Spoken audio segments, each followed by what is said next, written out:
kwenye ndemwe chabe mabanja ona njala mkomo ndalama zonse mutumbalano masukwa kuchuluka pa mutupatu. Time is up, time is up. Kwenye not enough. Time is up. For your lies and bluff. Time is up, time is up. Kwenye not enough. Time is up.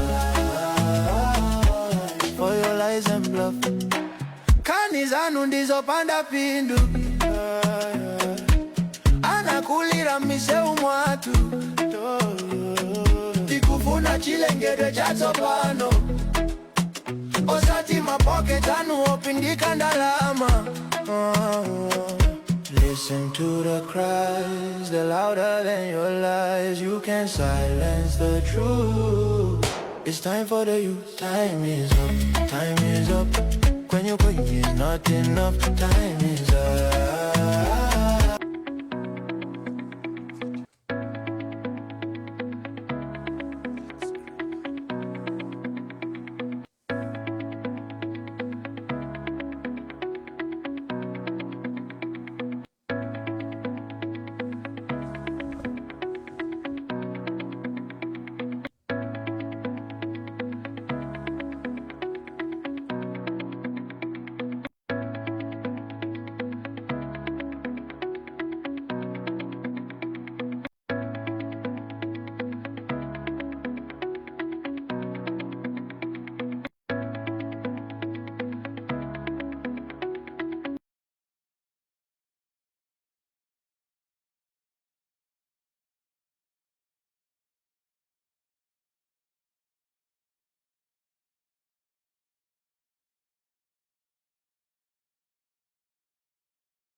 So we urge our citizens that they remain calm.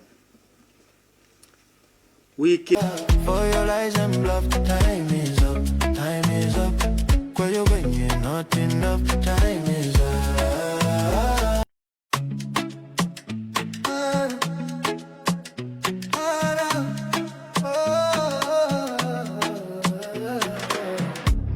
Kwenye ndemwe chabe mabanja ona njala mkomo ndalama zonse mutumbalano masukwa kuchuluka pa mutupatu. Time is up, time is up. Kwenye not enough. Time is up. For your lies and bluff. Time is up, time is up. Kwenye not enough. Time is up. For your lies and bluff. Kani zanu ndizo panda pindu anakulira mise umwatu tikufuna chilengedwe chatopano osati mapoke tanu opindika ndalama. Listen to the cries, they're louder than your lies. You can't silence the truth. It's time for the youth. Time is up, time is up. Kwenye is not enough. Time is up. For your lies and bluff. Time is up, time is up. Kwenye not enough. Time is up. For your lies and bluff. We rise, we stand, we fight together for the children, for a better forever. Kwenye kuna tapano, we take the race. Tikonza jiko.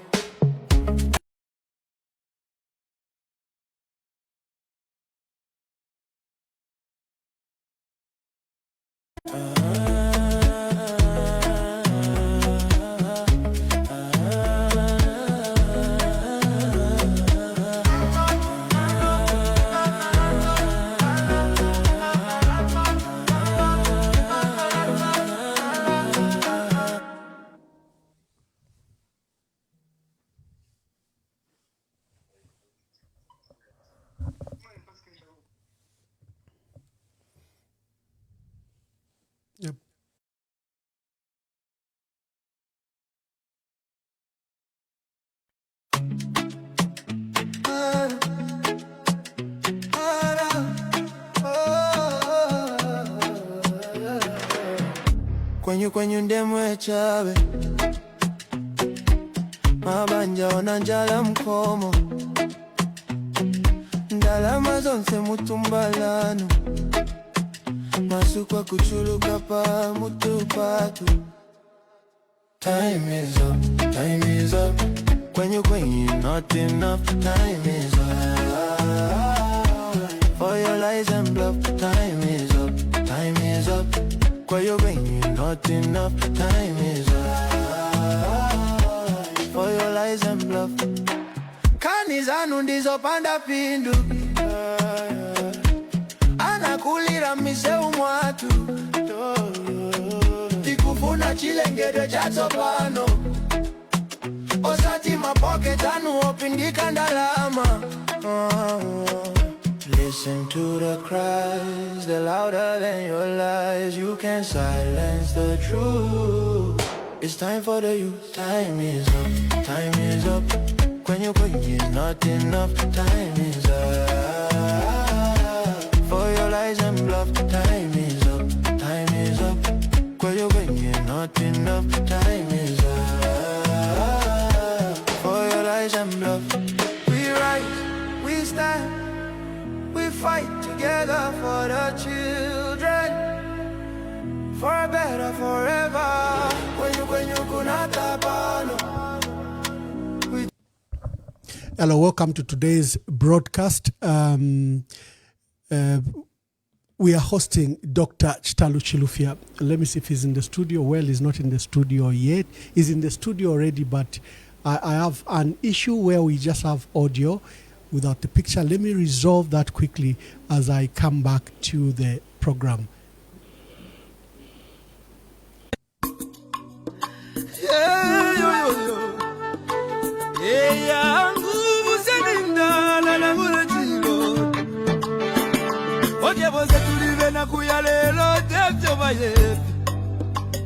Amita pendwa ya vintu ifisume vyoto kula kuibukisha Tana depochimo Wimbo wa temenu wa katongi Awazunga watita katongi na kula kuibukisha kateka Kaibuku muna kapona Nese koshove pamenso Yangu ama umemaya Iyaba Iyaba ume Iyaba ume Iyaba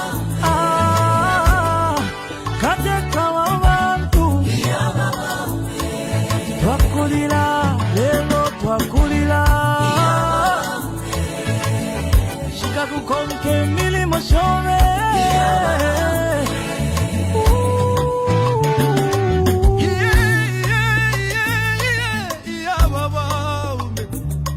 Ale filamba, fiena minta pengosile Deti kume moku londolo la vale Lilo mwingi, yeah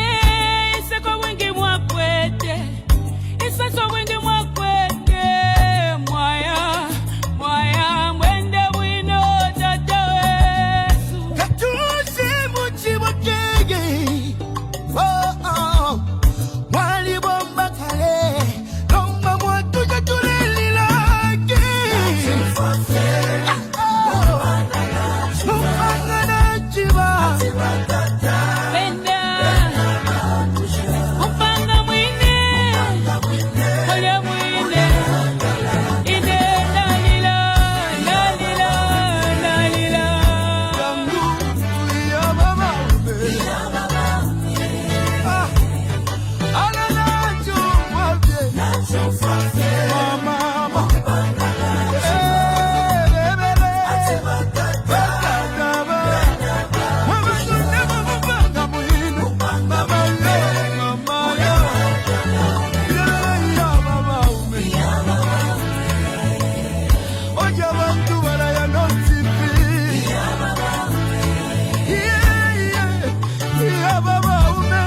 abebyo watito bwingi emisemo wapanyiri obwingi okuchinja olusago kumoneko busaka mama kutituwala basiyani chagwa katuse.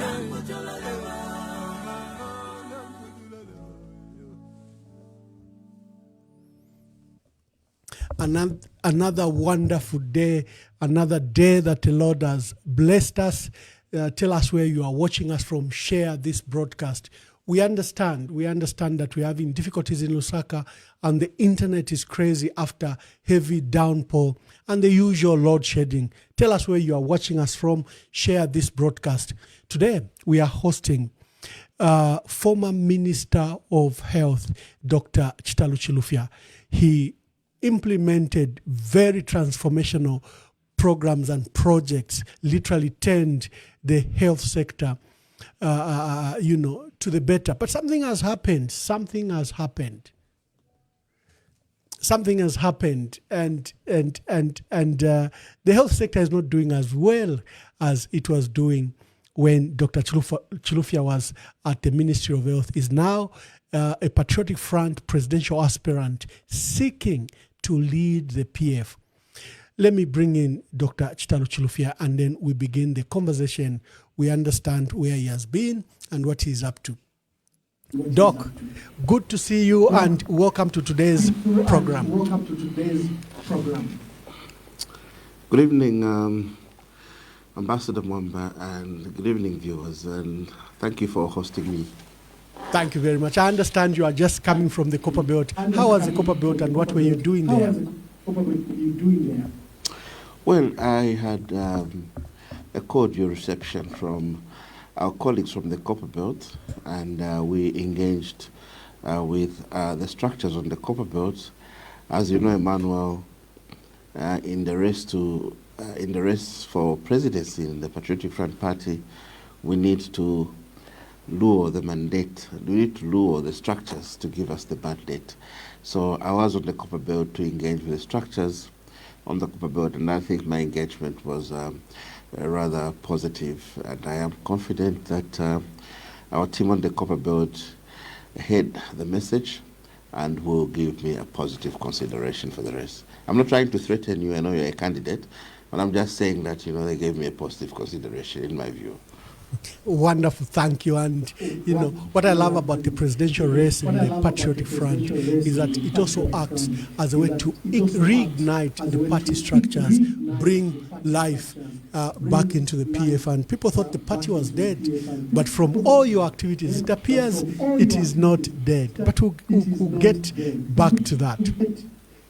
The last time our country saw you, you were Minister of Health, vibrant, implementing projects across the country, introducing in Parliament and at Ministry of Health transformational programs. But before we get to that, just tell us briefly, who is Dr. Chitalu Chilufya?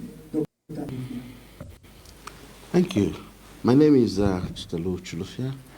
I am a medical doctor by profession, and I am a public health physician and epidemiologist.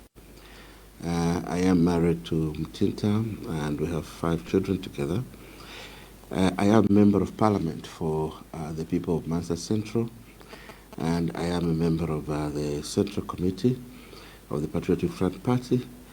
I've been a member of Parliament for 12 years plus, and during these 12 years, I served as Deputy Minister of Health under President Michael Chilufya Sata for about a year thereabouts, and I did serve as Deputy Minister of Health under President Edgar Chagwa. May their souls continue to rest in peace, for another 1.5 years. And I served as Minister of Health from 2016 to 2021. That's who I am. Oh, wonderful. Let's get to your work and eventual run into politics. You were a businessman and a renowned a doctor, but what brought you into politics? Well, Emmanuel, I should state from outset that I've been a medical doctor for 27 years, and public health sector, and I have done a lot of work in the private sector supporting the government. And in my life, in my professional life, at UTH I served about 3 years. Then I went to work in Southern Province in Itezhi. I ran the hospital, I was medical superintendent. And before that, I was actually working as a senior officer at Mose General Hospital. And after Itezhi, I became district director of health for Namwala. All that in 5 years. Then I resigned from government. I joined the US supported projects that were looking at health systems strengthening. And I was seconded to support government in strengthening health systems. So in my work as a consultant under USAID, I was positioned in Luapula province. And as I went around the province to mentor health workers, to restructure health systems, particularly clinical care and public health, I noticed that our people faced a lot of challenges, and it summoned all of us to leadership to help uplift our people out of the challenges that they were facing.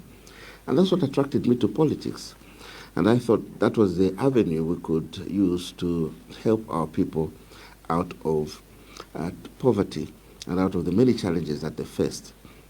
As I worked throughout Luapula, from Milenge to Chiengi, I noticed our people were facing very basic challenges to do with inadequate access to health services. And I did notice that there was an opportunity with effective political leadership to address some of those challenges, because they spoke directly to key health indicators such as maternal mortality, child mortality, incidence of TB, HIV, malaria. And I noticed that we were lacking in strong leadership at grassroots level. And I thought I could participate in supporting our people, lifting them out of poverty by addressing social determinants of health through being their representative as Member of Parliament, lobbying for development for them, and ensuring that we channel resources in a strategic manner to address key determinants of health. So basically, I was attracted to politics out of the experience I gathered in my work providing public health services throughout the province of Luapula. Before that, of course, in Southern Province in Namwala when I was District Director of Health, and in Monze and Itezhi. This rural experience really helped me develop a panoramic perception of what our sector in health was and what our people generally lived like. And so that provoked me to join politics to support our people improve their welfare. Oh, wonderful. Your journey in the health sector, you started as a deputy minister under President Michael Sata, I think, who had poached you, and you stood under Mansa Central when we lost the former Minister of Information at the time, Honorable Kennedy Sakeni. And you took off at Ministry of Health. I remember meeting you when your minister then was Mr. Joseph Kasonde. When you had an opportunity to lead the ministry, just tell us some of those transformational changes you did, because they were transformational in nature, other than the huge infrastructure projects that the party and the ruling party was rolling out. You played the central figure. Let's speak to that program before we see how we go about it. Well, thank you very much, Emmanuel, for that important question. Yes, I was appointed Deputy Minister the day I was elected as Member of Parliament for Mansa Central, taking over from the late Sakeni, Kennedy Sakeni. May his soul rest in peace. He was an elder brother who worked with me closely, and we had a very cordial relationship even before he died. And he is a man who left a blueprint that I just built upon in the constituency, rest his soul in peace. I honor the memories of His Excellency Michael Chilufya Sata for having that acumen to pick me as amongst the many medical doctors, first of all to contest in that by-election and also to serve as a deputy minister. The late President Michael Chilufya Sata himself was a model Minister of Health, and I followed his work while he was Minister of Health. I was a medical student when he was Minister of Health, and he left a trailblazer of developments in the health sector. And so when he appointed me Deputy Minister of Health, I was motivated to, one, follow through his path, and secondly, also work under the tutelage of Dr. Kasonde Joseph, an authority in health systems, renowned authority in health systems, a gynecologist of international repute. So for me, when I served under him, it was a period of mentorship, a period of learning, and I was ready. When I was appointed to be Minister of Health by the late President Edgar Lungu, I was ready, and as I passed through the mill. And I want to state here that I appreciate the opportunity that late President Edgar Lungu gave me to serve as his Minister of Health. May I wish him a happy heavenly 68th birthday. He should have turned 68 years on the 11th of November. May his soul continue to rest in peace. And I'll use this opportunity, Emmanuel, to just say, let all involved in the intransigency of procrastinating his burial bury the hatchets and ensure that we honor him with a dignified burial. I will proceed to respond to your question. Between the year 2016 to 2021 was a transformational period in the health sector. I came up with the vision of universal health coverage. Put simply, it is health services for everyone, everywhere. Having understood from a background the challenges our people were facing in the health sector, I was ready to craft a vision for the health sector, an agenda for the health sector to ensure service delivery for all. I was also ready to build a strong team from the many co-workers I worked with to drive that agenda. So the transformational and visionary agenda, put simply, anchored on universal health coverage, health for everyone, everywhere. Now, Emmanuel, to ensure that everyone accessed health services, we needed to address fundamental challenges. One, to do with access. Access to health services would only improve if we addressed issues of infrastructure.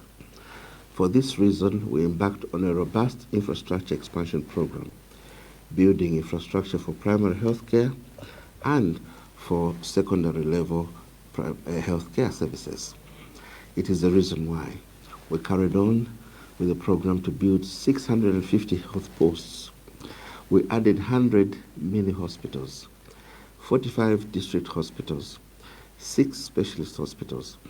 All this was in the blueprint that we designed in the strategic plan that we called the National Health Strategic Plan 2017 to 2021. When I talk about this infrastructure, Emmanuel, it was not just in the plan, and it's not just rhetoric. It was infrastructure from north to south, east to west. So if you go to Lukulu, you would find a modern district hospital called Lukulu District Hospital. Go to Mlovezi, there's a similar beautiful piece of infrastructure. Get to Nalolo, Limulunga, same. Get into Mongo, same beautiful pieces of infrastructure labeled district hospitals. Move from the west and go down to the east. You'll find hospitals in Vubwi, Nimba, Chipata, Lundazi, and these are modern district hospitals. Further, Petauke was even endowed with a modern specialist hospital called Kalindawaru. If you go north, there would be Kawambwa in Luapula, Mansa District Hospital in Mansa, Milenge, Mwense, and if you go into Muchinga, there'll be the Michael Chilufya Hospital. There would be, if you go further down in the north, the hospital in Mungwi. There will be beautiful infrastructure dotted all over.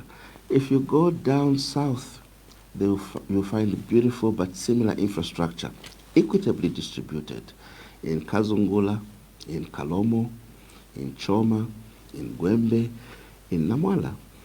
And as we talk of health posts and mini hospitals, they were equally distributed across the country to address the fundamental challenge of access to health services.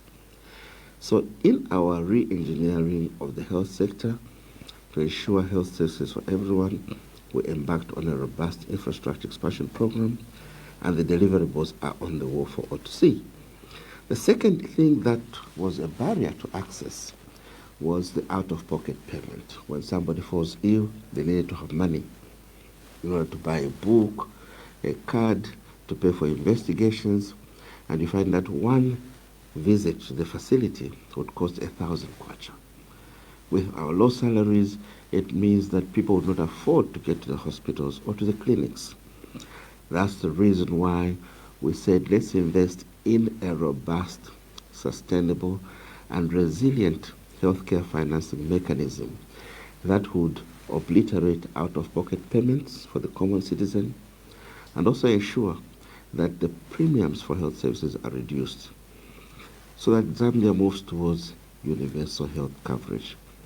The most consequential health reform during this period of Manuel was the establishment of the National Health Insurance Management Authority. It basically moved Zambia from 4% insurance coverage to way beyond 50% today. And if you talk of insurance coverage, you're talking of people getting ill and not needing to have money in their pockets to get treated. That's the best way you improve access to health services and to improve outcomes. So NEMA is the most consequential health reform from 2016 to 2021. Thirdly, the supply chain for medicines. We all had districts, we had districts moving or traveling, district staff traveling long distances to come to Lusaka to collect medicines from medical stores. But re-engineering the supply chain, we set up hubs in the regions. There's a hub, the first one was in Choma, the second one was in Western Province in Mongo, and then we set up one in Chipata, one in Impika to cover Muchinga and Northern, another one in Mansa, another one in Lonsha to cover the Copper Belt. This collapsed the distance our staff had to move to collect medicines. It improved access to safe and efficacious medicines for our people. That was a very serious transformational move, and it really improved outcomes. Fourthly, Zambia had been battling epidemics of cholera. You've touched on a sore point, the issue of NEMA. It was such a transformational move, and like you are saying, it changed access to health from, like you've stated, is it 4% to 50%? That was a remarkable change. You've heard, I know you are still explaining, you've heard the criticism that NEMA is facing bankrupts. Others are even calling for its abolition. The private sector is frustrated because it owes them millions and millions of kwacha. As one of those pioneers of this access to universal health through NEMA, what has gone wrong? Just give us a view, because a lot of people are now frustrated with NEMA. Instead of being a solution, it's a pain to those suffering pain already.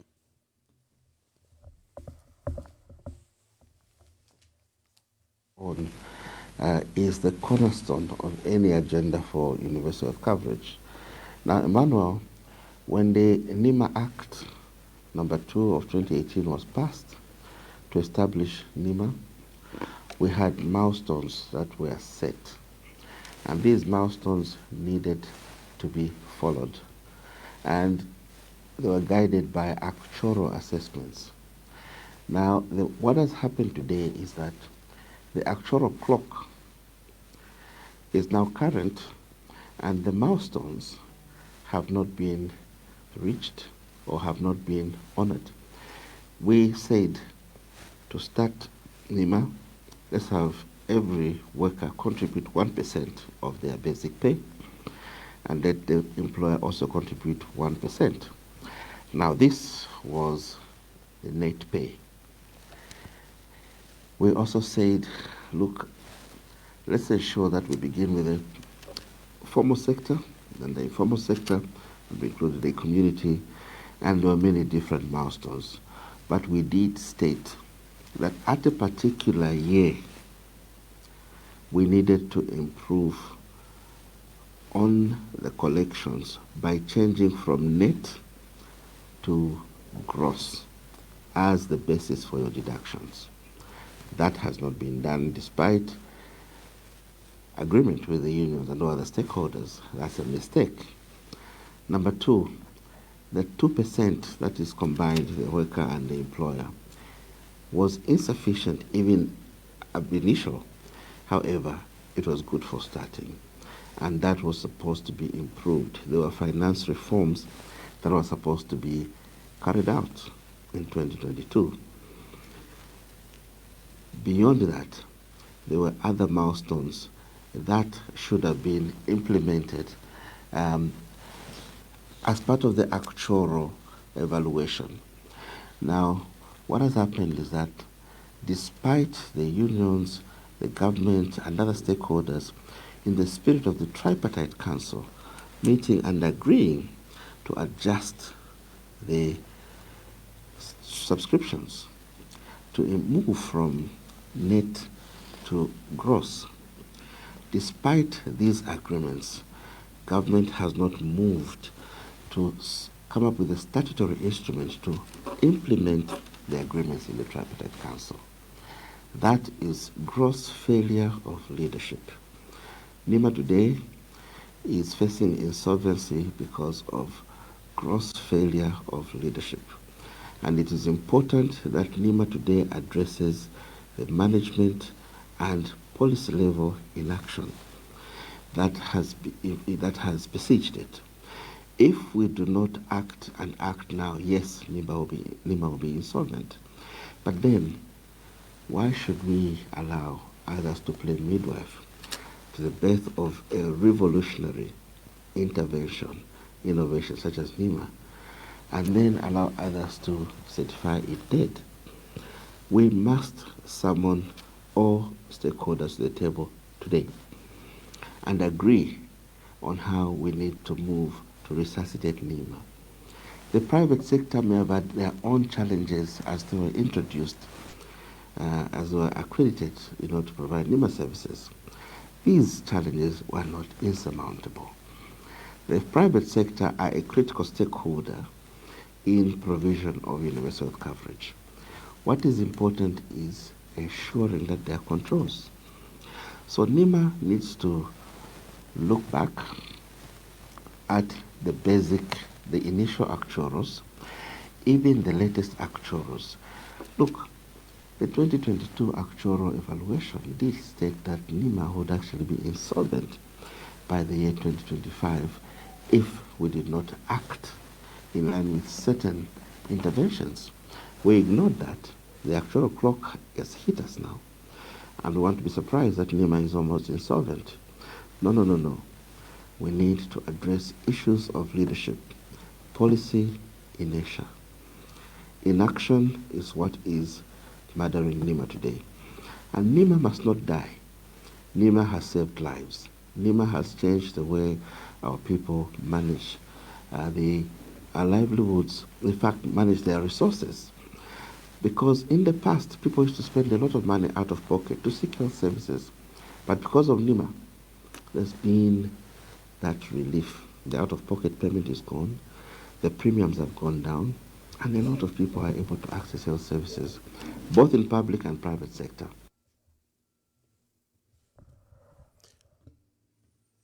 Yeah, thank you very much.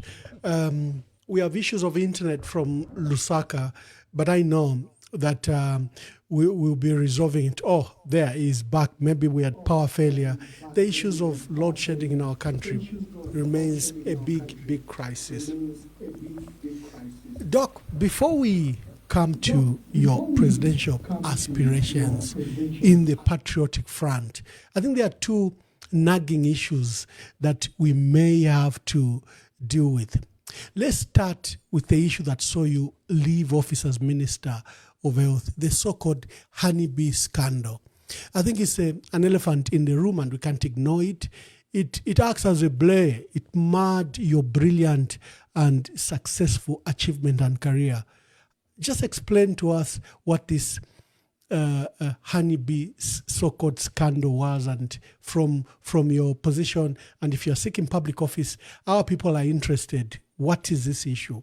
How did it affect you? How have you resolved it? Are you guilty of the allegations? Let's speak to the matter. Honeybee was a hoax, a big lie, a concoction of criminally minded civil servants at a certain level of authority, mafia in the trade, that is the trade of medicines, pharmaceuticals, and some criminally minded politicians.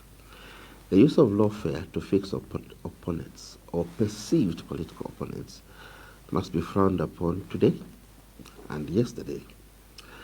There is no pharmacological evidence, pharmacovigilance evidence on the table today to support any of those wild allegations that were made to inflame the emotions of the public. The hoax was basically concocted in order to deal with a perceived political threat. And I'll say boldly today that there are people who designed that hoax, and it was targeted at bringing down a particular individual, and that's me. Yes, I led the country during the COVID outbreak, during the cholera outbreak. Yes, there are a number of things that we did in the health sector, in addition to what I explained earlier on, and the public appreciated that. There are colleagues and certain stakeholders who may not have been too pleased with it and designed that hoax. Shameful, and for me, time should come when those should be brought to book. We cannot tolerate people sacrificing science at the altar of politics just for expedience. You cannot have technocrats paid to puncture condoms and put water there and then pick cameras from rogue media and then inflame the public with allegations of leaking condoms. Those must be brought to book. I am ready to stand before any court and ensure that all this information gets public on one condition, that any information that has been classified must be declassified. We do know that there were staff at ZABS who were paid to manufacture reports. Those staff even resigned. Their resignation letters are classified. They should be declassified. And we must ensure that all criminal elements in the civil service who served during that time and who are still serving are brought to book to ensure that they are brought to account, to book, for inflaming the emotions of the public just to deal with the firm of a perceived political threat. And I may be inclined to closure. I may be inclined to believe you that probably lawfare was used because at the time I think the party was going to elections in 2021, and there were indications that the former Vice President, Honorable Inonge Mutukwa Winner, was not standing, and that President Edgar Lungu was searching for a running mate. Your name and other names of our senior leaders was in the basket. Probably you knew about it, probably you didn't know about it. Could this be the reason why this aggressive attack was made? First of all, we had COVID. And COVID was being addressed by presidents across the world. Only in Zambia did we see the Minister of Health to be the one giving those daily addresses and daily reports. There were occasions, very rare occasions, when the late president spoke to the country. And I personally criticized this internally and externally, that a pandemic of such magnitude should have been led by the president, but you became the face of it. Do you attribute that, and did you become a face of the COVID crisis by design? Did you steal the thunder and limelight from the president?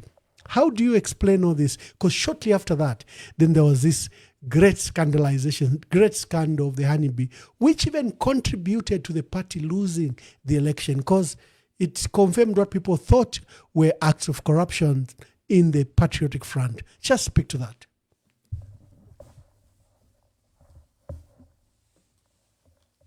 State, as part of the preamble in response to that we must, as a people, place value on meritocracy, and performance, good performance must be appreciated and should not intimidate anybody.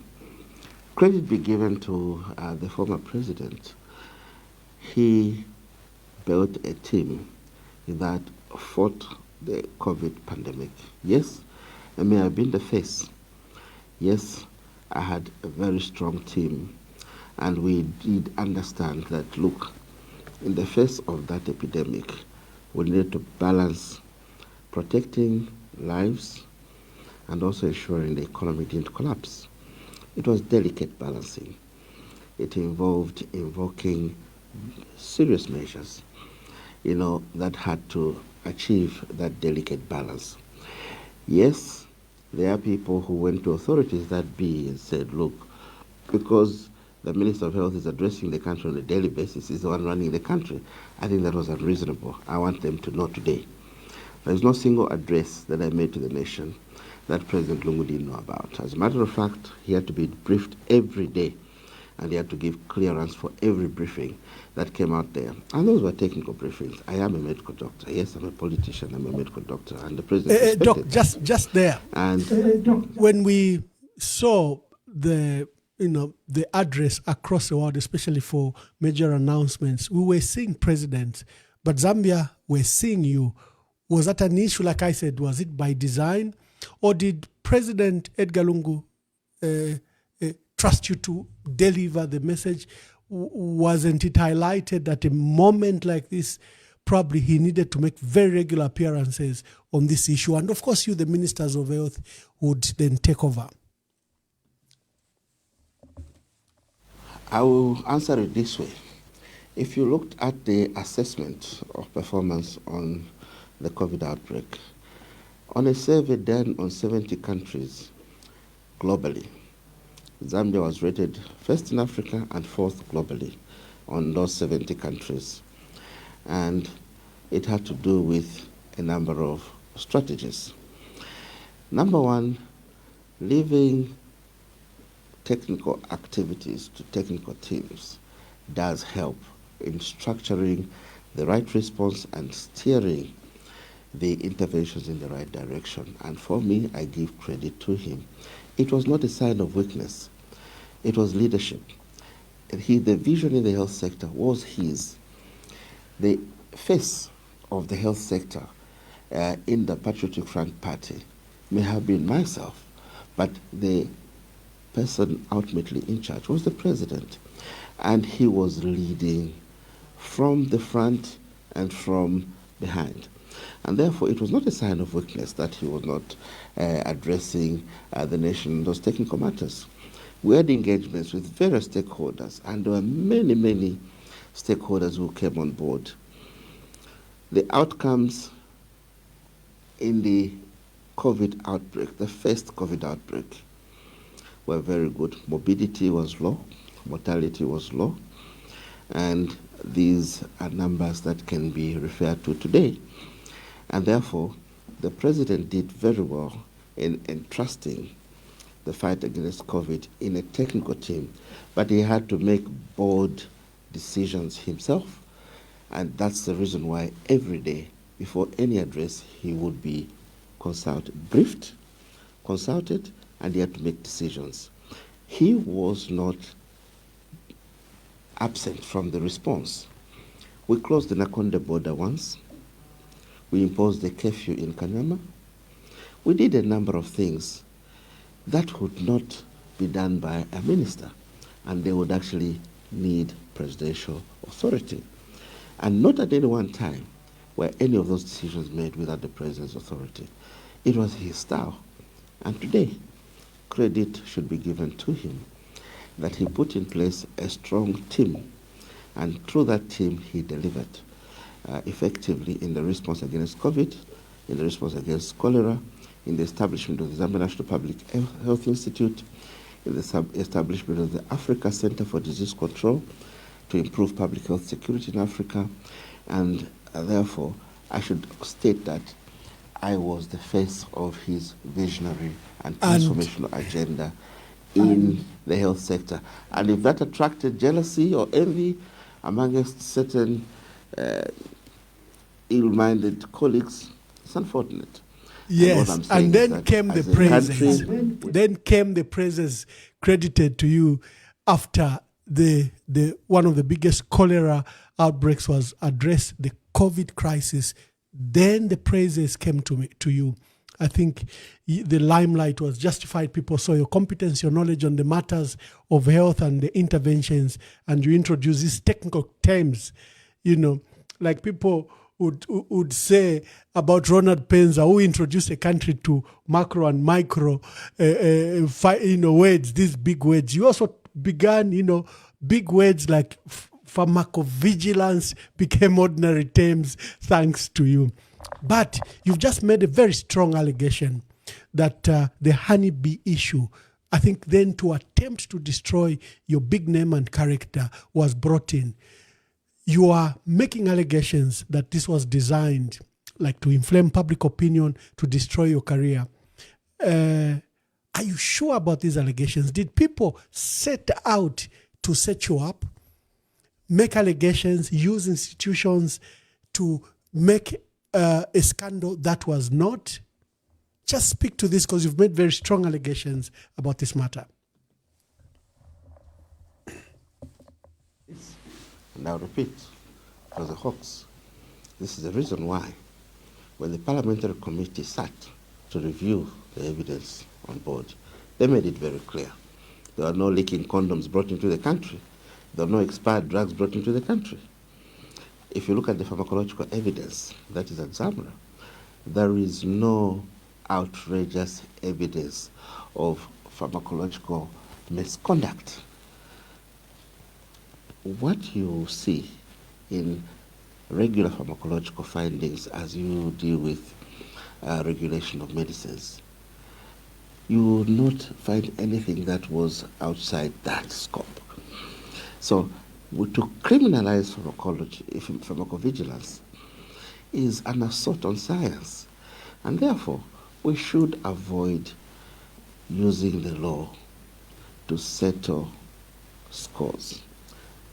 We should avoid adulterating science. We owe it to our future generations to be sincere and honest. If your challenge is about meritocracy or performance of individuals, deal with it honestly. But honestly, don't adulterate science to achieve political results. And I'm saying here, I'm repeating, it was a big lie, and the people that are behind it know it themselves. They have insight, and there are some that resigned. And if, as a nation, we're honest about it, we should bring out all these facts and bring the country to closure. There was no need to inflame the public about all these false allegations just in order to fix an individual. I am a certified medical doctor, well-trained. I'm a specialist, and I am responsible as a medical practitioner. I would never bring in expired drugs. I would never bring in condoms that would leak. That's an assault on my professional integrity, and I frown upon it, and I'll repeat it. You can do anything to attack me, but don't attack my professional integrity, especially with lies. Those were lies, and I'm ready to face anyone with evidence in court. Thank you. Thank you. And like I said, that particular matter was so hot in the country that it's one of the issues that contributed to the loss of the PF. So you can imagine if it was done from inside, that it made everyone lose. You, the late president and the party, among other issues. Doc, before I begin to open phone lines, you've chosen to pursue the presidents in the PF. Why? And why do you think we need a leader like you at the moment in the Patriotic Front? And just speak to that and your aspirations. Crossroads today of both challenges and possibility. The possibility is there for us to renew as a party, to have a renewal. We need a rebirth. We therefore need to invest in tested, transformational, and credible leadership that will steer the party back on its path that the fathers that founded this party believed in. I have decided to run for presidency, not for self-accreditation, but for service delivery, and beginning with the party itself, and hopefully with the nomination of the party for the Republican presidency. The party requires a major renewal. It requires to shift trajectory. The party is engulfed in internal wrangles. These are not insurmountable. These are matters that can be resolved as a family. And I believe that what the party is lacking today is credible leadership. It's leadership that can steer the party in a transformational path.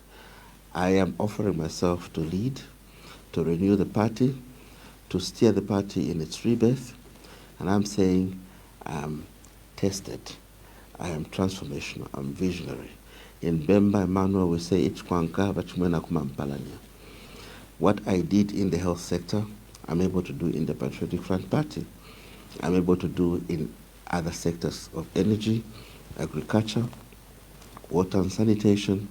I'm able to do in all other sectors. There must be recognizable evidence of performance.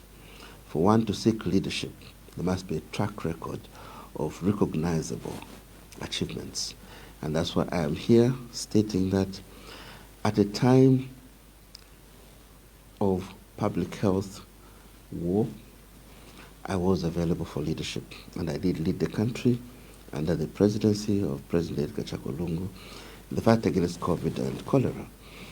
I did lead the health sector in its broad transformational and visionary agenda, setting up NIMA, building infrastructure, setting up the first ever public medical university in Leavenworth House Medical University, establishing specialist hospitals such as National Heart Hospital, the Chinsali Hospital, the Kalindawar Hospital, building basic infrastructure dotted countrywide in Limulunga, in Nalolo, building many hospitals in Sioma.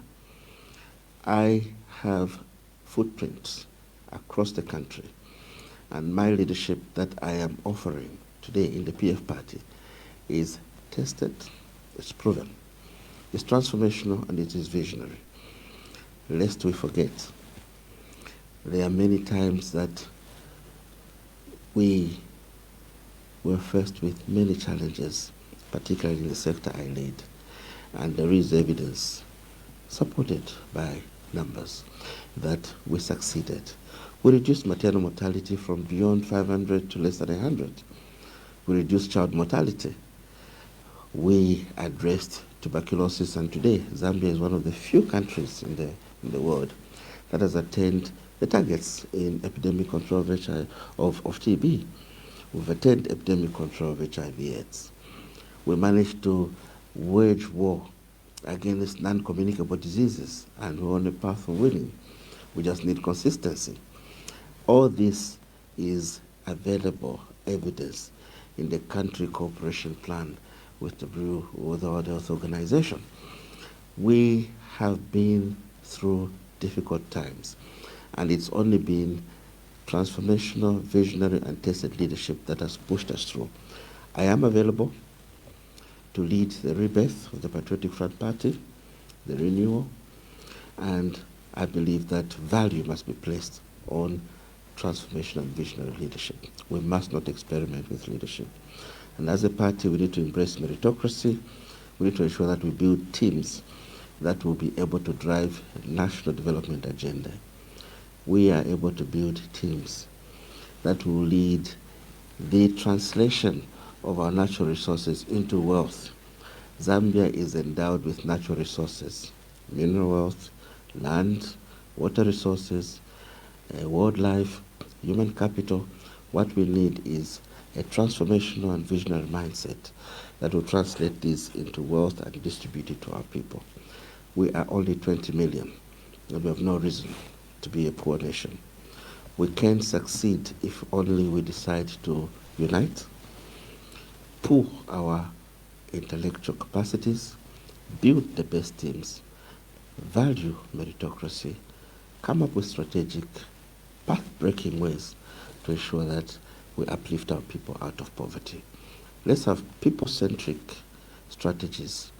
Let's look at our energy sector. We have plenty of water resources. We've got many other opportunities such as solar, coal, and we can address the issue of energy to power our sustainable development. We can translate our vast land resources into wealth, improving our food security. We can feed our people and beyond, the nation. We can afford to improve beneficiation in the mine sector and ensure that Zambians benefit more from their mineral wealth and ensure that we reinvest that money that we get from our minerals into social services for our people. There are many things that we can do. All this, I'm saying, is doable. And what I did in the health sector, I am able to replicate in other sectors. After the PF, Emmanuel should have an easy choice. They should look at the basic principle of each kwanka, wachimwena kumampalanya. Let's not experiment with leadership. Oh, wonderful. Before I bring you to your view of the state of the nation, your relationship, your perceived relationship with the UPND and President Hakainde Hichilema, I've seen in the comment, is even coming up already. When I think in 2023, there was a Mutomboko ceremony in Kawambwa. People saw you walk up and greet the president because it was live on TV. Then they saw you at an event with the president in Mansa, in your constituency. Then they saw you go all the way to Mazabuka and you were seen on the same podium with the president. And sometimes those moments were spoiled by the presence of people like, Robert Chavinga, the expelled MP from the PF, who was collaborating with the UPND and President Hakainde Hichilema. Did these moments bring controversy? Were you misunderstood? To what extent are you deemed to be, are you collaborating with the UPND and President Hakainde Hichilema? I thought I could bring this up, like you've properly answered the issues of honeybee. Maybe we put this matter to bed, then we come to the state of the country and I open the phone lines. I stated in my preamble that I am a member of Parliament of the people of Mansa Central under the Patriotic Front Party. I have never defected. Those that defected from the PF stated so. I was fired as a minister. I never defected. I was arrested. I never defected. There are people who were fired and they defected, and they were UPND. Some of them have even come back. So I am stating here that I remain Patriotic Front Party and I have never defected. I want to reiterate my belief in how we should live as a people. A member of parliament represents the interests of the people in the area of jurisdiction. They must lobby for development. They must engage the executive. To believe that to create a scenario that as a member of parliament who is in the opposition, you would not engage the Minister of Infrastructure in order to lobby for a road in Matanda is not correct. To state that as a member of parliament in the opposition, there is a war, a Berlin war between you and the president is not correct. Now, let me quickly talk about the instances that you've spoken about. Yes, there was a Mtomboko ceremony. I attend a Mtomboko ceremony every year for many years, unless there is, I'm out of the country or any specific activity that I've been assigned to do or I'm indisposed, I attend the Mtomboko ceremony. That the head of state is coming to officiate at the Mtomboko ceremony will not stop me from going to the Mtomboko ceremony. That the head of state is present at the Mtomboko ceremony will not stop me from paying courtesy on the president when he is there. That it does not mean a defection. It is called respect for leadership. It is called courtesy. Look, if we are going to tell our future generations that the democracy we practice is that there are big gaps, there are big wars between those in the ruling party and in the opposition party, and they should never greet each other when they meet at common functions that unite, then we're going to split this country. This country should combat regionalism, tribalism, and must address matters of unity practically. And therefore, to accuse a member of parliament of defection because they have been found in the same traditional function of the president is not appropriate. And talk of the Chabuka ceremony in my own constituency. If the Chabuka ceremony is held in Luapula, in Massa Central again next year, and the president was to come to officiate, I will not run away from the people of Massa Central because I'm avoiding the president. It is a traditional ceremony that should unite all of us. That does not amount to a defection. If you talk of the Mazabuka incident, yes, the Mazabuka incident was misunderstood totally. The Mazabuka incident was not a UPND political event for the UPND president. The Mazabuka event was a celebration of 6 years of existence of a major corporate entity in Zambia called Mazabuka Sugar Company. And they invited various stakeholders, including the head of state. And if you ever bothered to look at the program, there were very critical activities. Launching of an outgrower scheme for a significant number of citizens within Mazabuka there. That would change the lifestyle of many. That would be a benchmark for any forward-thinking citizen where they're coming from. There were lessons shared in corporate management, how Mazabuka reached where it was. Of course, Mazabuka has changed ownership over, Mazabuka Sugar Company has changed ownership over many years.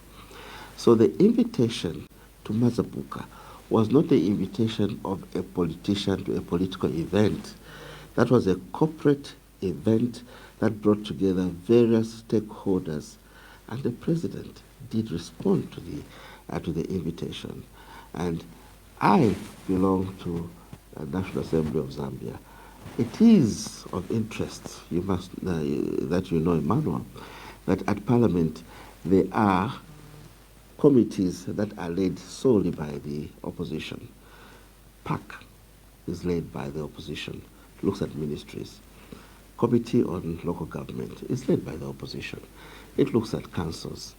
Parastatal bodies is led by the opposition. It looks at parastatal bodies. And I chair that committee on parastatal bodies. And if you look at the membership of that committee, there is Honorable Kampiongo, there is Honorable Munduvile, there is Honorable Kasandwe, there is Honorable Nyemba of the opposition. As a matter of fact, for those of you who would want to say that is a UPND job, we competed for election for that position with Honorable Kampiongo twice. Well, it was an elective process under the National Assembly guidelines. and I emerged winner of that event. And if I lost, it would have been Honorable Kampyongo. So these should not be misunderstood. If I attend a corporate event and I take interest as the chairman of a parastatal, a business that is doing well, and there are lessons to learn, that does not amount to a defection. Emmanuel, refer to the address that I made in that 30 minutes chat I had at that reception for the president. I said 60 years of existence of Mazabuka Sugar Company coincides with 60 years of Zambia's independence. It is good that we unite. And therefore, it was a good coincidence. And it was therefore important to reaffirm or to recommit ourselves to a unitary state, and to reaffirm to our commitment to unity. Nothing political. Tell me, Emmanuel, bring out a clip, show the world where I ever said I defected. But to state that a member of parliament in the opposition will not engage with the executive is outrageously wrong.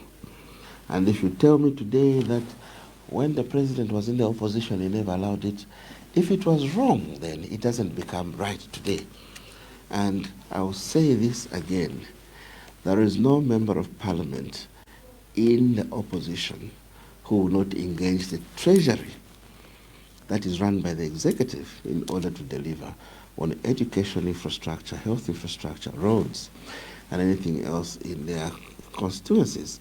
That's the reason why I was surprised that one of my colleagues recently was criticized for issuing a simple statement that they had seen benefits or delivery on development in their constituencies using a particular line of funding from government.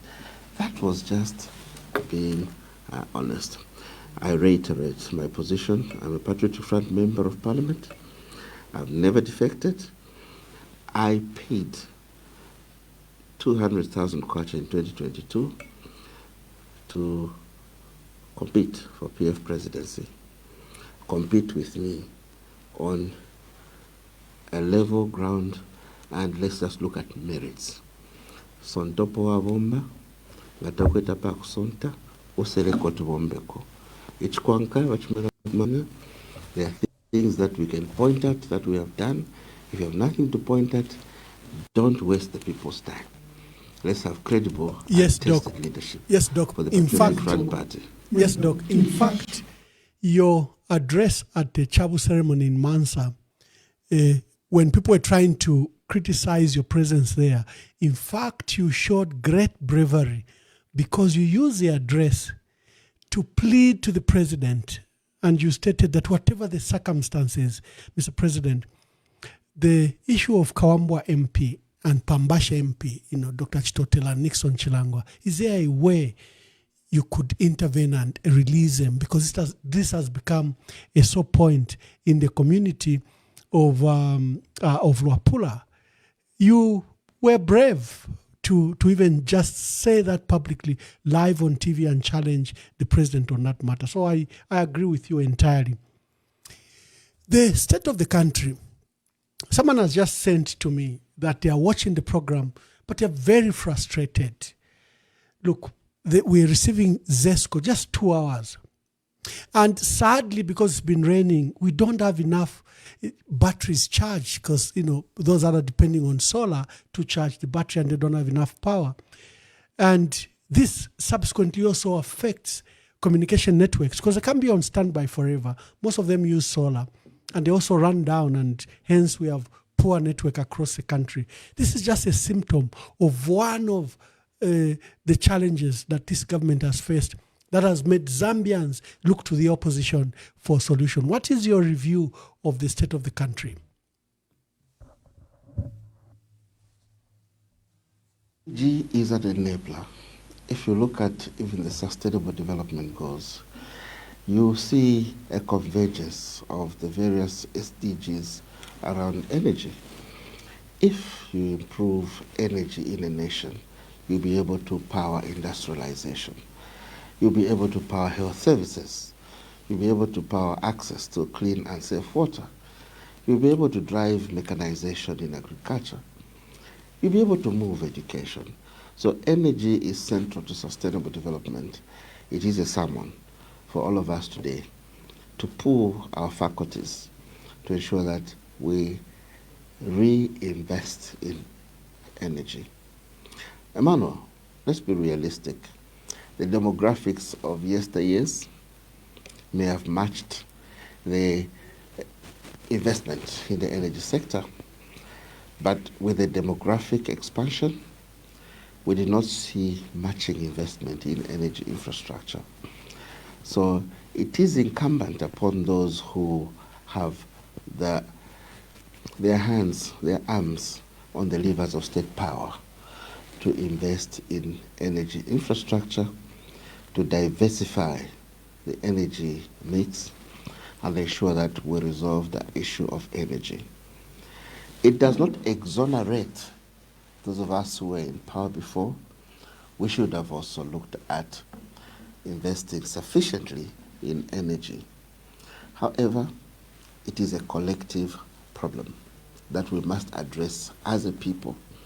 We must look at the various solutions that are on the table. This is a sermon to all the technical authorities. Let's look at accelerating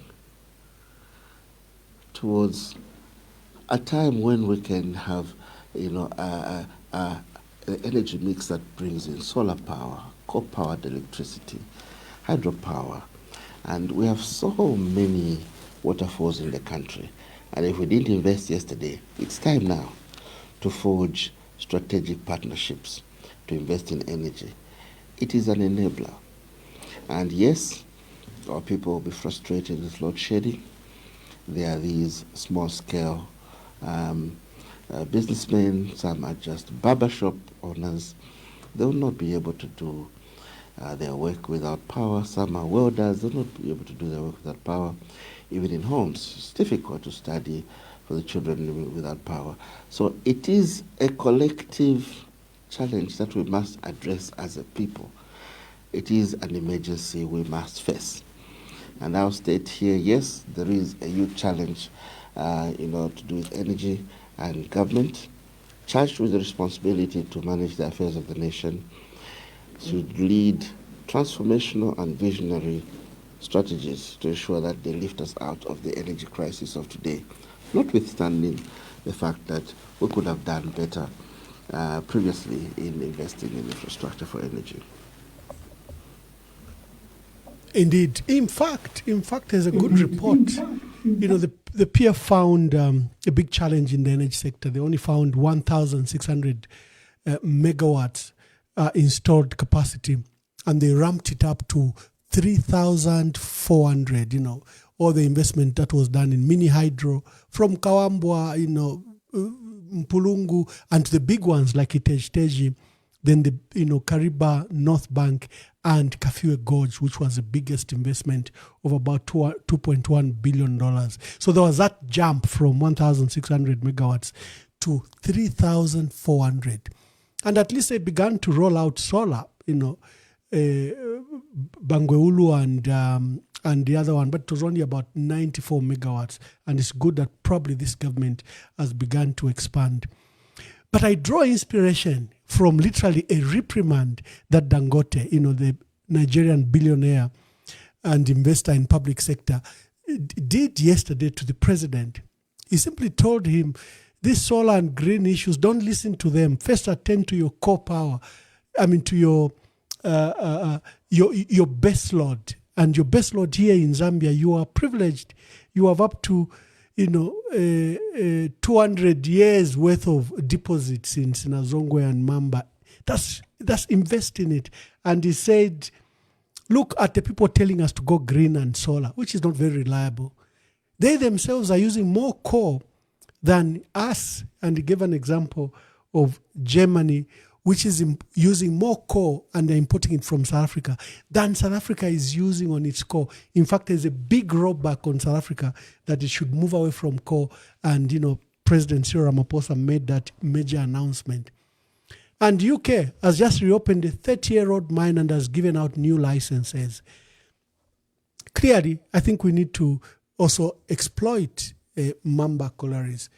Dr. Chitalu Chilufya, I'll subject you to calls from our people. I think you've explained very well on your leadership and the disposition, and you've put away, especially the so-called controversies. Let me play Dangote, and to you, our dear viewers, we are hosting Dr. Chitalu Chilufya, current MP for Mansa Central, former Minister of Health, a man of great experience, just in the health sector and across, and is a presidential aspirant in the Patriotic Front. Is among those, we have a huge number, about 13, is among those that initially paid the 9. So join the conversation and let's participate in the debate. The green one that they're talking about, which is, solar or wind, because you have the coal is there, and you should use it to generate your power. The power, they actually said that, Your Excellency, without power, there's no growth. No growth without power anywhere. And then when you have power, you will actually unleash growth in the country. When you do that, you talk less when you go out there to campaign, to tell people what you've done, because they will see what it is. They will actually feel it. It's not like education where it takes several years before you can see the benefit of it. But this one, once you give power, it gives other things, opportunities, GDP growth, and it will give a lot of disposable income, just like what you mentioned, Your Excellency, saying that, yes, today in Zambia, you are using rain-fed agriculture. So rain-fed agriculture, it means that you are going to do one season. But right now, you go to countries where they are doing 3 crops per season. So if you are going to do 3 crops, it means that something like maize, which you are good at, you'll actually flood the entire African continent with maize. So, but right now, a lot of people, they're importing, maize, African countries. And one of the things that I have to also say, Your Excellency, is that being a landlocked, for example, is actually a big opportunity for you because you are surrounded by 9 countries. So when you do well, and I'm sure the time will come when there will be a race, Your Excellency, because your colleagues that surround you, the 9 of them, when they see how well you are doing, they too, so it will be a race to see who will do best. That is how they are able to grow, the economy of Asia. Because it was a race, Singapore, Malaysia. Thank you. Those were the views of Dangote, billionaire from Nigerian billionaire, is the richest black man, but he's invested in sectors such as energy, food, and in Zambia he has Dangote cement. He probably is going to expand more. We have various scholars. We are hosting Dr. Chitalu Chilufya, former Minister of Health and Patriotic Front presidential candidate. Caller, please tell us your name and where you're calling us from. Good evening, Ambassador. Good evening. Thank you. And good evening to Dr. Chitalu Chilufya. Thank you. Thank you. Well, my name is Isaac Mlezuma Njovu. And I'm very... I've been following of our Honorable Dr. Chilufya's submission. But mine will draw attention to the health sector because from his submission, I could, of course, relate to what the vision of the Patriotic Front manifesto of 2021 to 2026 of making a great nation. But mine is, of course, on health, on the health sector point of view. I would like to get, of course, a response from Dr. Chitalu Chilufya.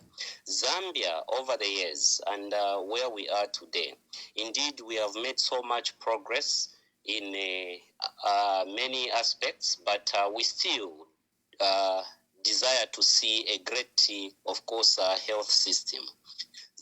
In this regard, my question to him is with the happenings in Zambia and where we are today in terms of health and also on mental health, we have a future that is seemingly to be a very a concern because each and every family could have experienced, could be young ones who have over the time have not been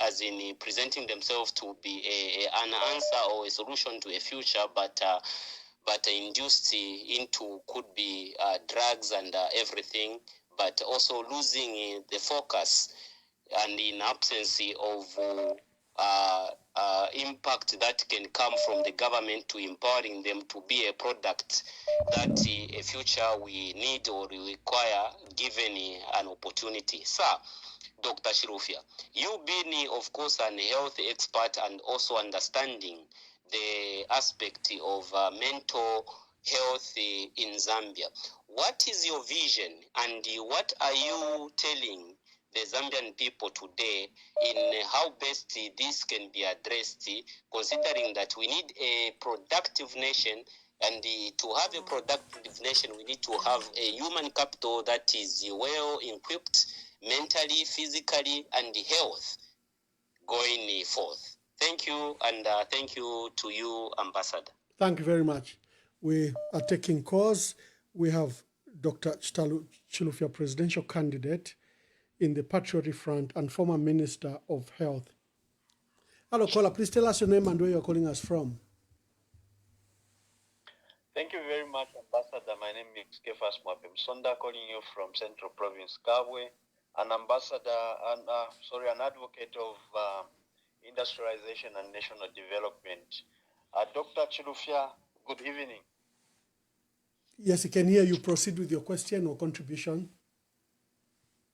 Thank you very much. Ambassador Mwamba, I think Dr. Chilufya did very exemplary well when he was Minister of Health.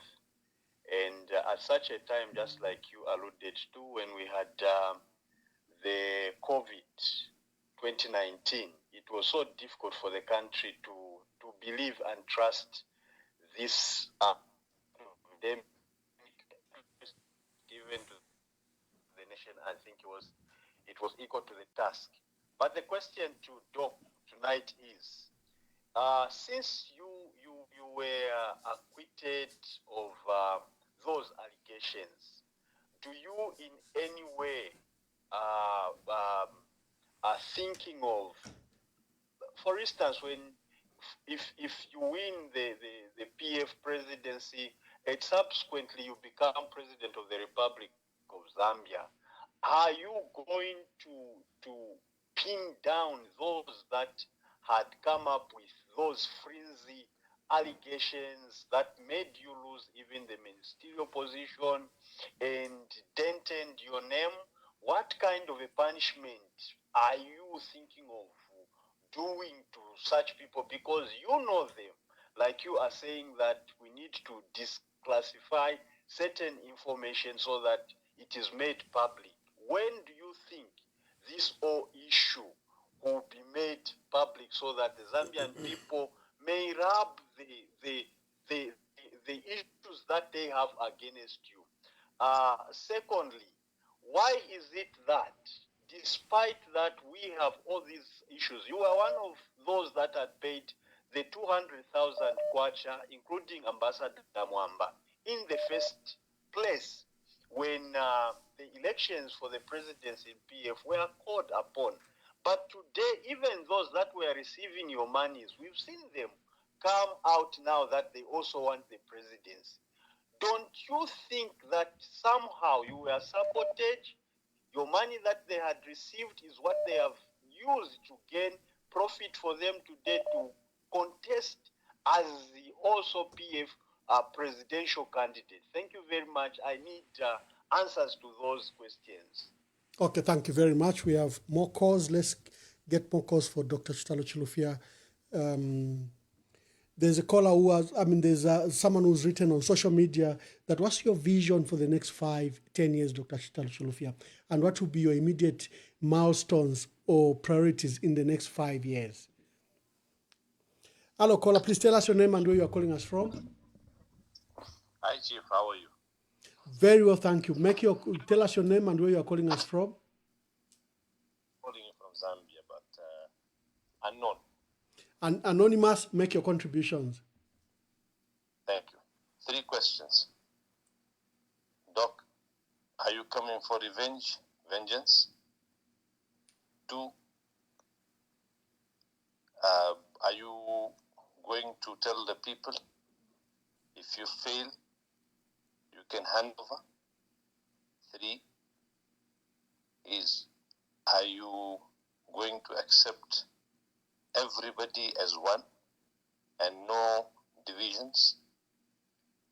And you will not bring politics of division and no hate speech? Yeah, that's about it. Okay, thank you very much. Among the key questions there from a caller, anonymous, is you are willing to lead. Are you able to be led?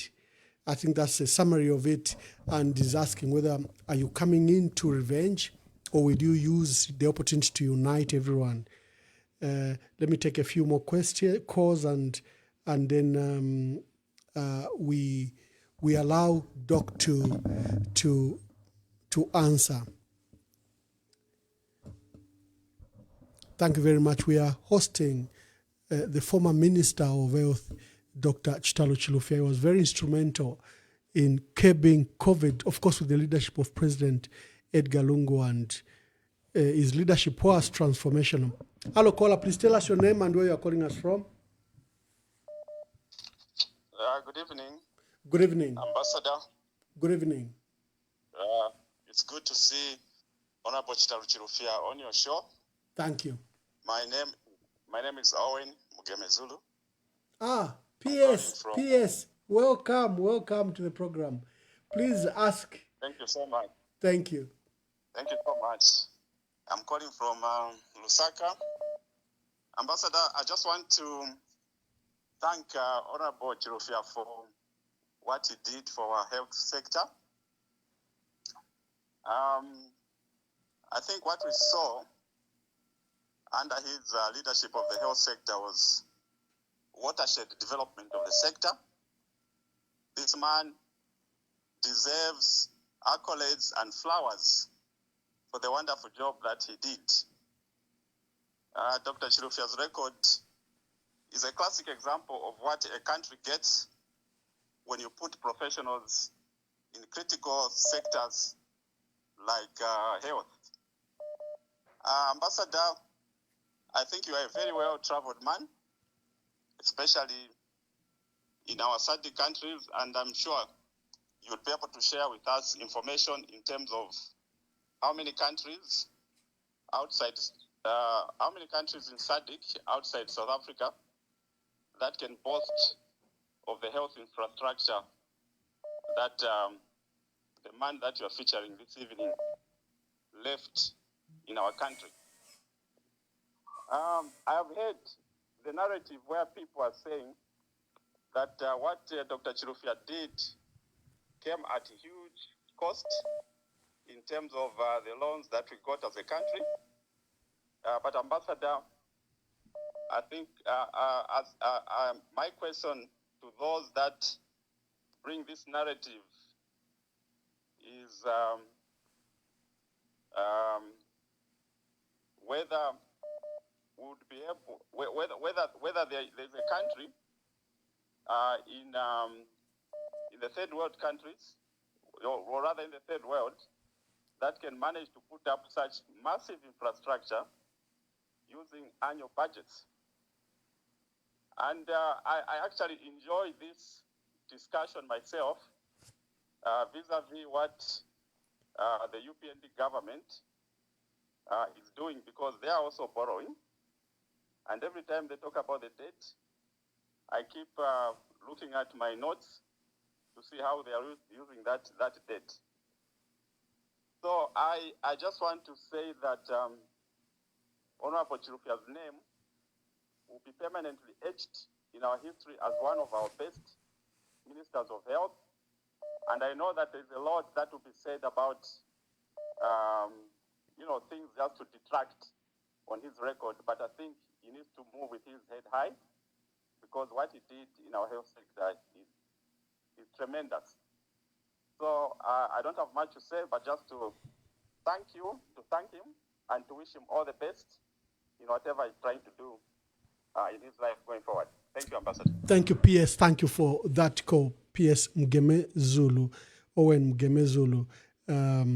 Tremendous contribution there, and recognizing the contributions of Dr. Chitalu Chilufya. Hello, caller. Please tell us your name and where you are calling us from. Good evening, Ambassador Mamba. Good evening. Good evening, Doc. Yeah, make your contributions. Unknown, Doc. Ambassador Mamba. Yes, Anonymous. Make your contribution. Yes. For me, I just want to congratulate the job he did. That is the man, everyone we saw what he did. My question is, God willing, if he goes through, is he also going to maintain the same law? Thank you. Thank you very much. Maybe let me take the last call, then I invite Chilufya to answer. Hello, caller. Please tell us your name and where you are calling us from. Good evening, Ambassador. Bamunkonge, make your contributions. Kwena Ambassador, paluvalirwa aba Dr. Chitalu.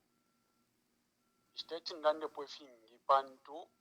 Ubumi bwabwo nali bwishiba nangu ineta banjishibo mulando wakwebati nalipera abantu muchinshi ababa murupa rwa Iglesia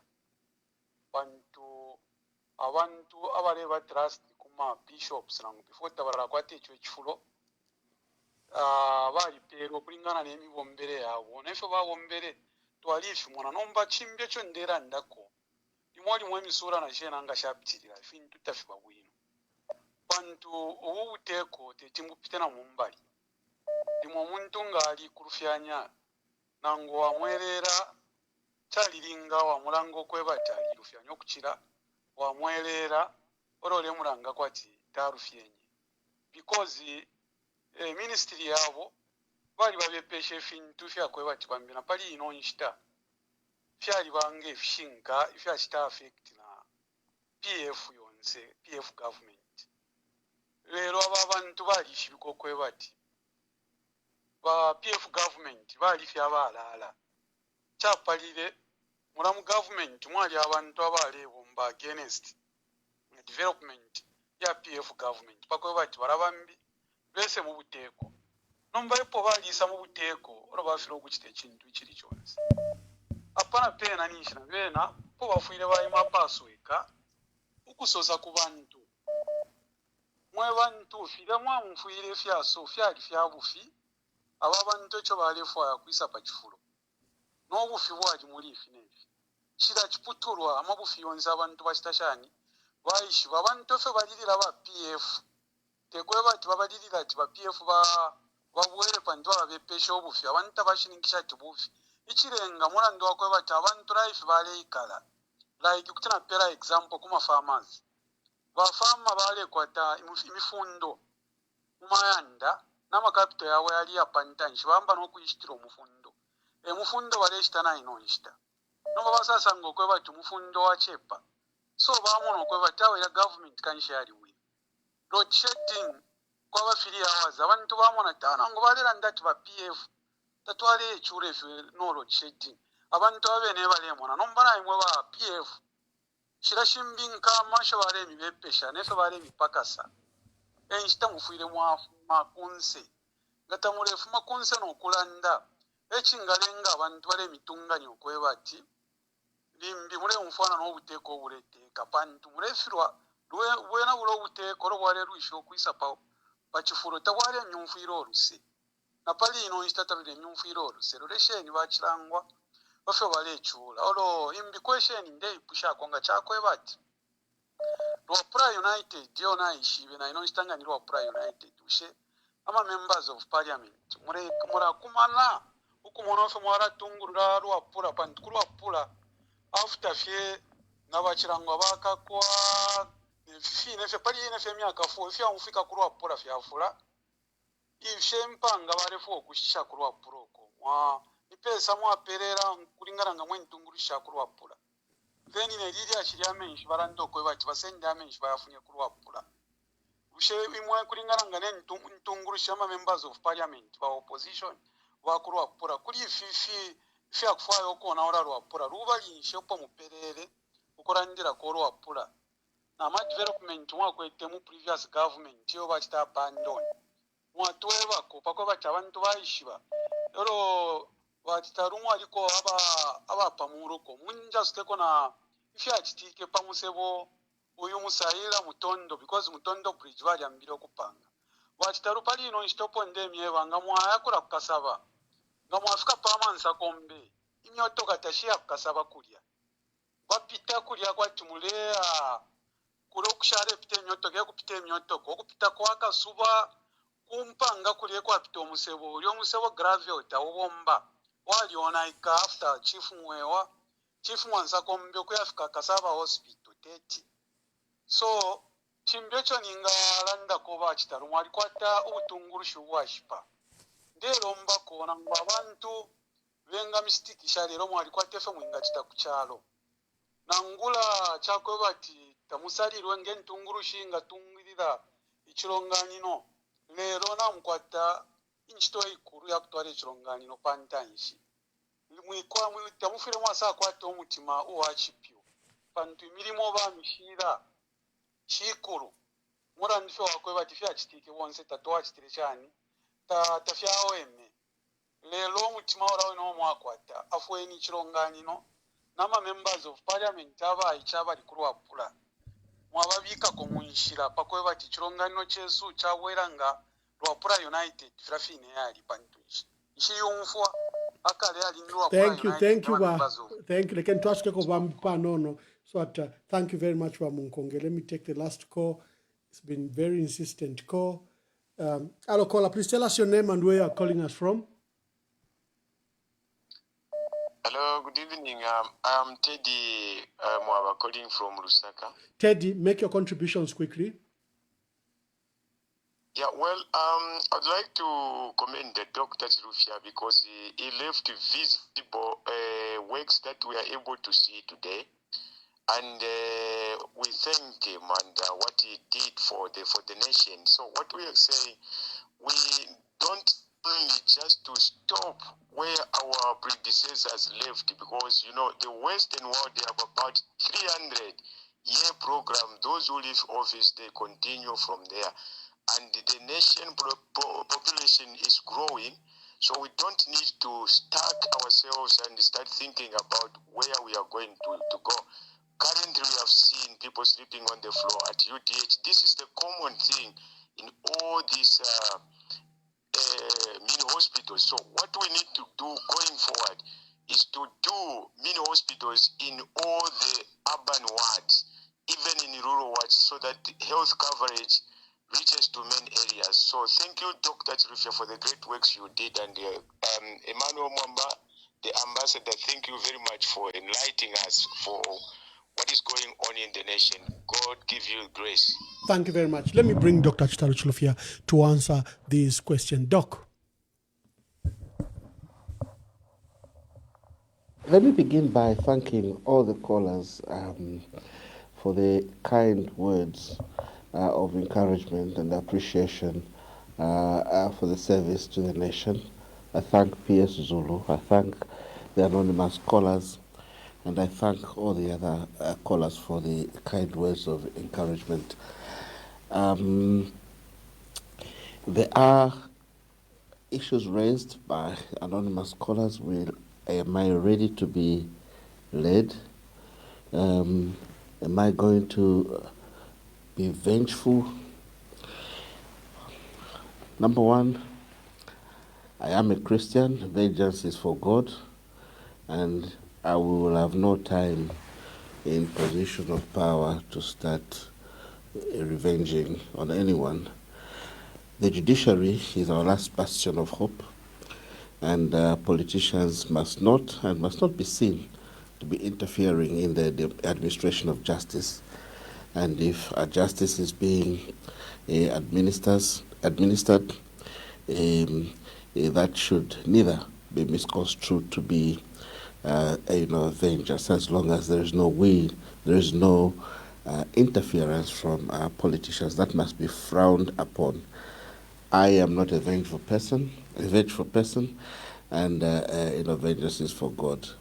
But I shall not hesitate to point out that it was extremely unfortunate for those tenderpreneurs, for those senior civil servants and envious politicians to connive, to come up with big lies, to inflame the emotions of the public.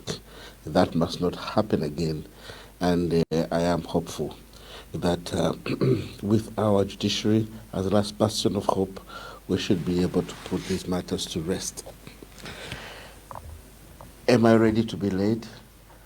I believe in respecting the will of the people, and I will present myself to the people, to the structures, as an aspirant for leadership, and I will make it very clear, as I am now, that I am ready to lead, that I possess the necessary credentials, I have the necessary experience, and I have served at critical levels of governance, and I must reiterate my position that to aspire to lead, one must have recognizable track record of past performance. We cannot just become. We must have evidence of what we have done in the past, and we must also ensure that as a team, we are honest with ourselves and be able to respect each other's abilities and disabilities. And if the people decide that it should be somebody else, I shall respect the will of the people and be led by one who the people shall lead. This is not to say that I am preparing to lose.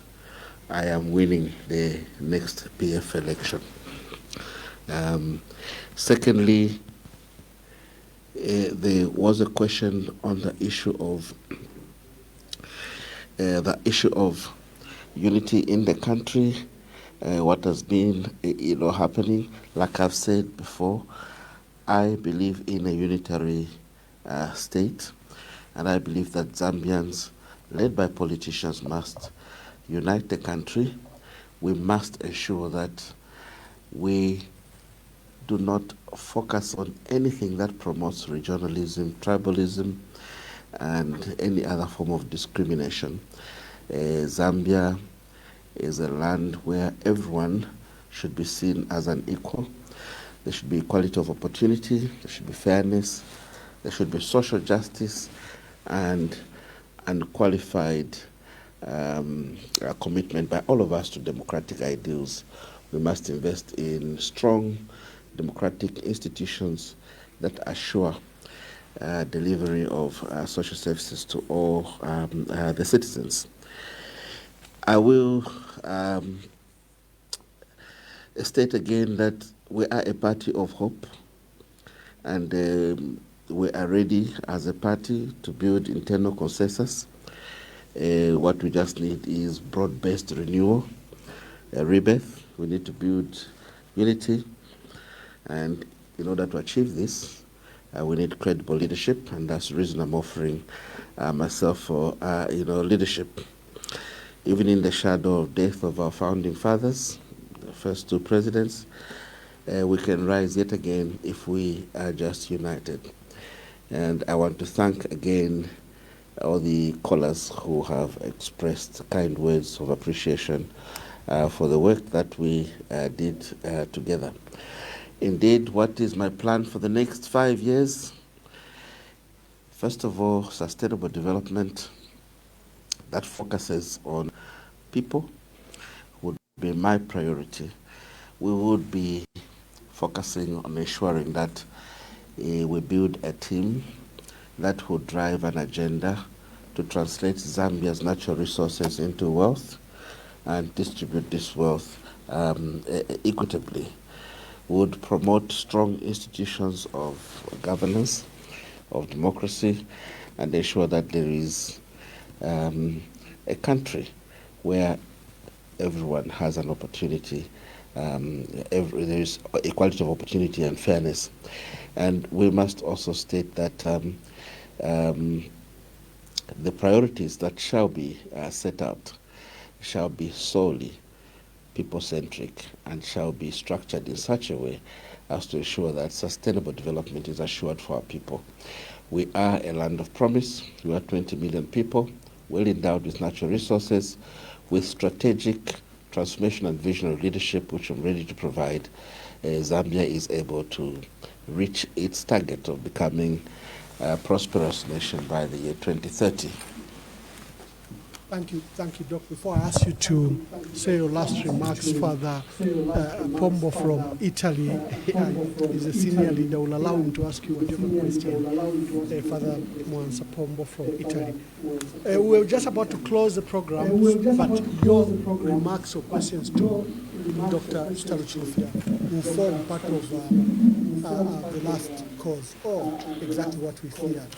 We could be losing power because of this load shedding. But Father, ask your question as I try to get Dr. Chitalu back. Right. Good evening, everybody. Good evening, Honorable. Thank you very much for giving me this precious opportunity also to contribute. Being a patriotic, I really get proud and I'm amazed. I have to thank you, first of all. I thank you for whatever you are doing. You are doing a great job. May God bless you. Now coming to what Dr. Chilufya has elaborated, very well focused man, I think very respectable person.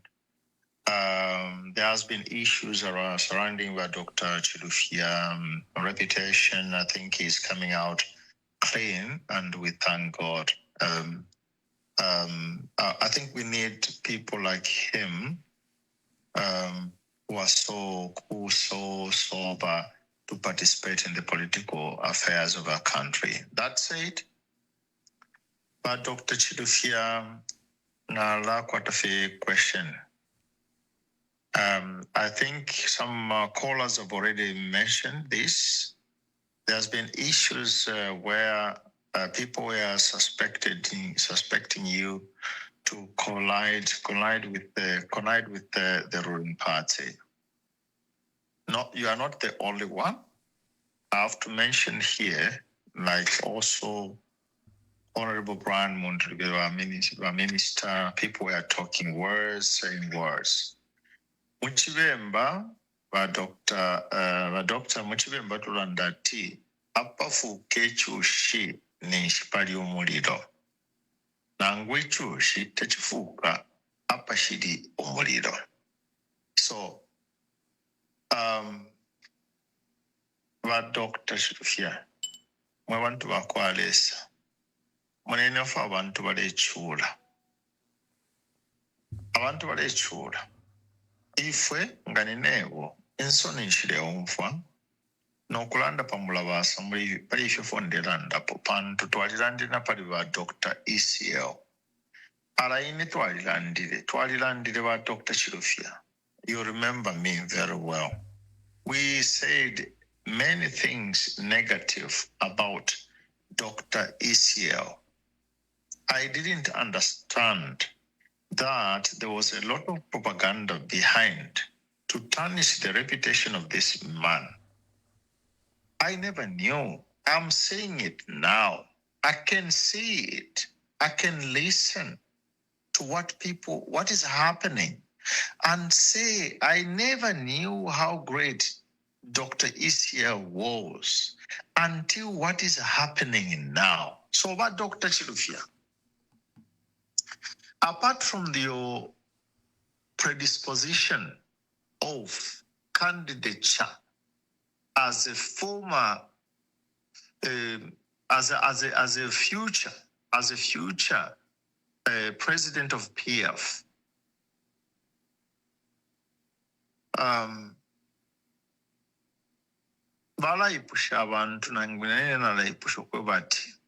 how can you guarantee the people that tomorrow you are not going to betray them by falling eventually in alliance with Haka in the Chilem? It's the same thing that people are asking with Honorable Mundubile. I respect all of you, myself. That's my position. I respect all the candidates, and I would love you to go and compete because competition is healthy. So I respect all of you as candidates. Nomba, nshirefo kupita mumbali na ngukufisa nshike umuto wandi mumuchanga nga ostrich. Ishimubili chonsina chishala kunsi okubati akamutweka yashi kwa mumuchanga. Inende focus pano na okumipusha wa Dr. Chilufya.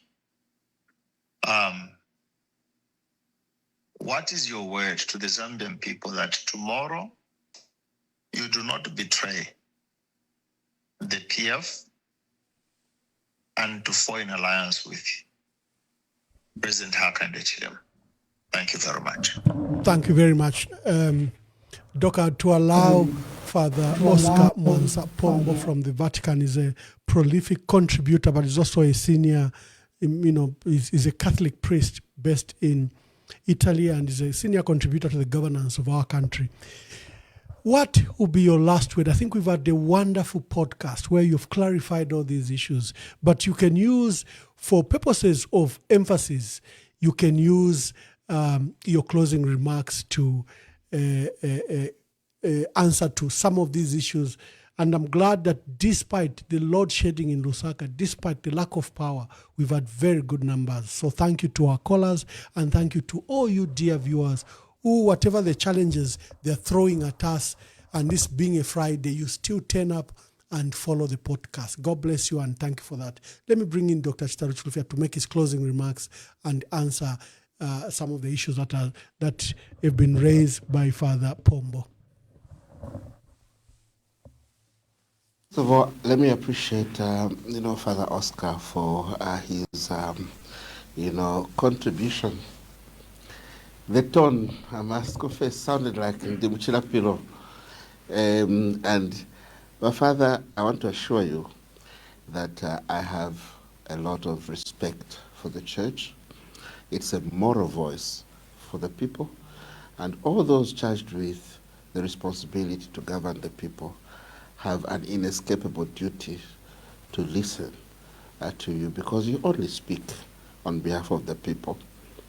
You mean well, and what you say will be a guide to us, and in my view, it is my practice, I must state, that forging partnership with the church is a very huge investment in good governance, because that's the moral voice, and they speak for the people, and you mean well. And I appreciate the feedback that you are giving. Mutuafwe wa shifwe, tualikuwa tuwafya mufikasa fya chalo, tualikuwa ilingi abanesu mukufaya okuchinga abanabo okulabo mfya propaganda nalimo okulaila mfya nokuma nemboyo kulabonfya propaganda mutwafwe mutukule bashifwe gafilafili nachilondola pakubala abaya ku UPND abaya ku FDD abaya ku Citizens First abaya kuma parties yambi ayapusana valia ine shaya nangukumo despite the adversities that I have faced in the party, I have not moved. Bashifwe, I can only assure you that the people that gave me the mandate to represent them shall never be let down. And what I stand for is what the people say. So I hear your wise counsel, and I cannot say more than add more than what you said. All to say is that our role as politicians is to represent the views of our people, and that's exactly that I commit to represent the people honestly and to ensure that their interests come first. And that's the reason why I'm saying, Bashifwe, that as I aspire for leadership, I will be focusing on a people-centric approach and ensuring that anything that we do is service delivery oriented. Yes, many say you've been quiet, and the reason you've been quiet is because you have moved. No, watira tulubulo lwa mwipi kubangirira abepi bali bangirira ine ba Emmanuel ndimtali ebenambireret, but on a lighter note. And all I'm saying is I am available to lead the party in the renewal process to ensure that we build internal consensus. We need that broad-based renewal. We need a rebirth as a party, and we need to ensure that we sit and overcome whatever internal challenges we face and offer the Zambian people an alternative. As we do all this, let us remember that we have a duty to unite as a people across the political aisle and ensure that even in our politics, we do not denigrate or disintegrate the nation, but ensure that we focus on development and uplifting our people out of poverty. So I want to thank you, Emmanuel Mamba, for the opportunity to appear before this show, and I will conclude by saying that I have decided to run for PF presidency to offer that tested leadership that can transform the party, and what I've done in the past should be the guiding light as to what I would do with the party and with the nomination of everyone at national level. So I am looking forward to the date when we hold this competitive program and ensure that the party succession comes to closure. Thank you.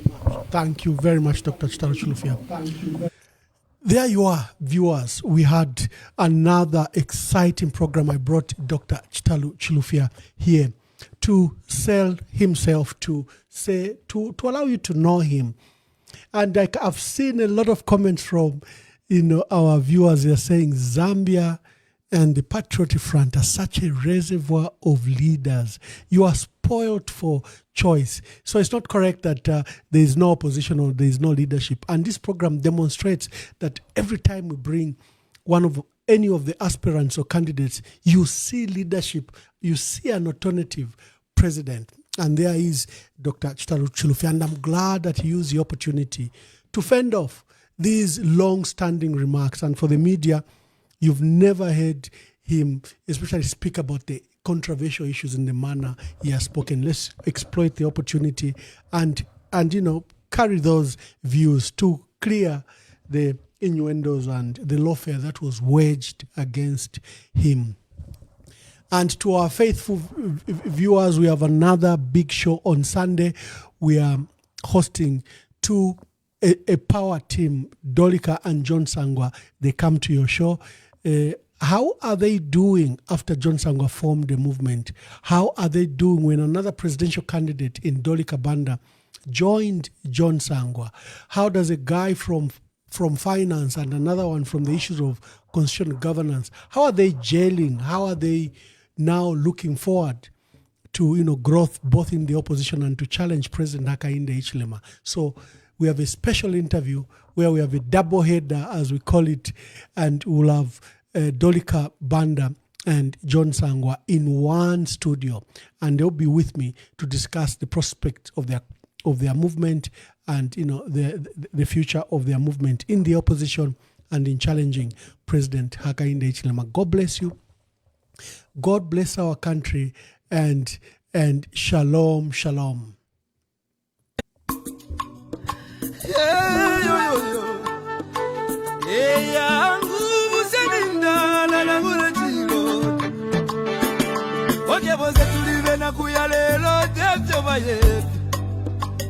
Amitapendwa ya vintu ifisume vyoza kula kuibukisha Kana depochimo Wimbo wa temenu wa katongi Awazunga watita katongi na kula kuibukisha kateka Kaibuku muna kapona Nese kosiove pamenso Yangu ama umebaya Kiyaba maume Kiyaba maume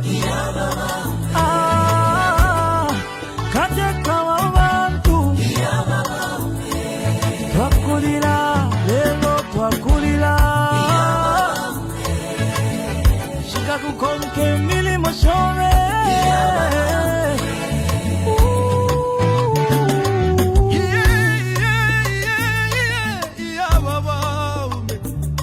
Ale filamba, yena minta pengo shile Eti kume moku londolo la vale Lilo mwingi,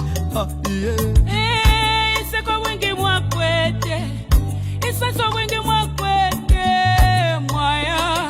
Mwaya Mwende wino dada wesu Katusi muchi motege Wali bomba kale Lomba mwatu jatuleli laki Mupanga chiba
Ukula bebyo wachito wingi Imisebo wapangiri obuingi Ukuchinjo lusako kumoneko busaka Mama, utituwa na basiani Chakwa katuse